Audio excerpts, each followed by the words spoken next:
Here with third-year head baseball coach Lane Burroughs, coming off another Southland Conference Series win. Coach, great win this weekend. Really good to see the bats come alive. Yeah, I said it yesterday. We've been working really hard. We didn't get out of the gates very well offensively this year, and we were barreling up some balls. They just weren't falling for hits. And we kind of have a mantra in our program: you hit ball hard, you win.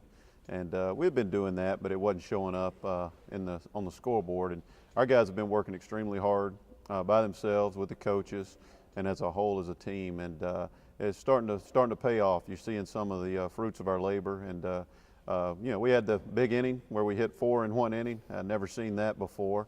But it was nice to see us get beneath some baseballs and drive them out of the park. And that's encouraging as we head into the second half of the season. Yeah, you talked about getting beneath it. You had probably been getting a little too beneath it, some back shoulders dipping and whatnot. But now you straighten them out, the offense gets going. And when you have a guy like Adam Aller on Friday nights doing what he's done the first 2 weeks of conference play, that's a great combination. He's special. He's what a Friday night ace looks like, and he works extremely hard on his craft. He's a pane of glass. I mean, his makeup's off the charts, and he makes pitches and he minimizes. That's what they do. Aces, when he gets into trouble, he finds a way to minimize it, and he engages the defense because he fills up the strike zone, and they play well behind him. So proud of the way he performed.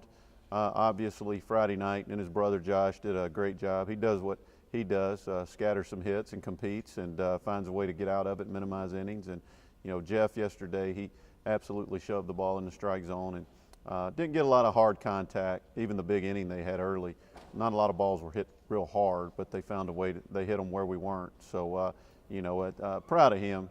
He did a good job, and I think he's only got 1 walk on the season. And he's going to throw strikes, and he's going to keep the defense engaged. So excited about our weekend guys. They did a great job for us. The biggest thing, obviously, is to continue to win series in the Southland. It's really what matters right now. And you get a little bit of a break. I know we've had breaks with weather, but no midweek game this week, so a chance to maybe give some guys a little chance to rest as you get into the real grind of the conference season. Absolutely. We're almost to the halfway point of our season, which is amazing. But this gives us a chance to get our legs back under us. We played a lot of baseball, and the weather has played a role, so we've had to play a lot of double headers and things of that nature. So it gives us a chance to get our legs underneath us, get caught up in academics, and get back in the weight room and get after it there. So it's a good time for a week to not have a game. And then we got a tough opponent, Stephen F. Austin, coming up this weekend. Like you said, all the weekends are huge, and none's bigger than any other ones. It's our next one, and we're looking forward to getting back out there next weekend against Stephen F. You guys have won 7 straight games, I believe, in doubleheaders. What makes this team so successful playing 2 in a day? I think it's a culture of our program. We preach toughness and dominating elements, and it doesn't matter. And that's from day one when we got here. We talked about that. We play 2, we play 1, we play 3. We don't blink. We let the other people talk about that, and I think you see it in our program. I think our guys. Another thing is we got some junior college kids, and they're used to playing doubleheaders, so it doesn't faze them one bit. So I was a junior college player, and you play a lot of doubleheaders when you're in JUCO. So I think that has something to do with it as well. And I think mentality-wise, you win those, and you kind of say, hey, that's good. We're playing a doubleheader, but it's just one of those things. Weather plays a role.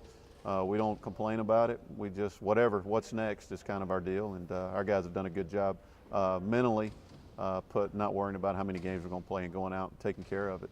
We touched a little bit on SFA. Just go a little bit deeper. What have you seen from the Lumberjacks this season? Well, Johnny is he's a great coach. He was a great player. He's a very good coach. And they got a good Friday night guy. Know that. He's back from last year.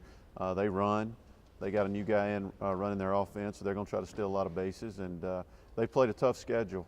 And, I know one thing. When you play Stephen F., they're going to come at you. They're going to give you everything you got, and that's a tough place to play over there. So, again, we're just looking forward to getting out there, and it's the next opponent on the schedule, so it's the biggest games of the year. Your catchers, you mentioned the running. Not only it's partially dependent on how quick the ball gets to the plate from the pitcher, but CJ and Garrett have had solid defensive years throwing guys out. Is that just a product of experience, or because CJ swung the bat as well, but Garrett is more of a defensive catcher? Well, Garrett's got a great arm, one of the best catching arms I've coached, and you know, I think our pitchers do a tremendous job. We don't call it controlling the running game. We call it attacking the running game. I don't think you control it. I think you attack it. You go right at it. And our guys do a great job of holding the baseball.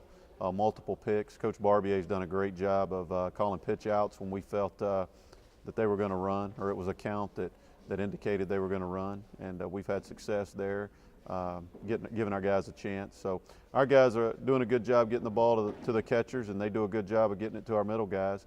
I think it's just something we work on very hard, and that's attacking the running game and not letting people get huge leads and not letting them get big jumps. And I give a lot of credit to Coach Barbier and our pitchers as well.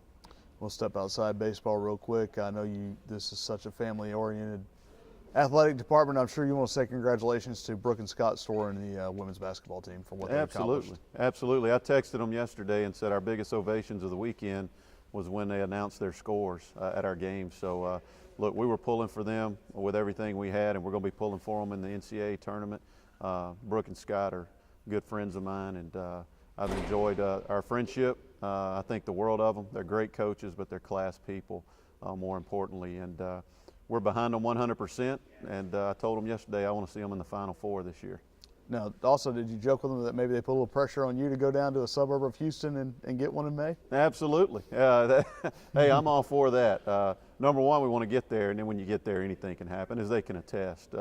They've just done a great job of keeping their team together, and we're very proud of them, congratulate them, and I couldn't be happier for them as a family and as coaches.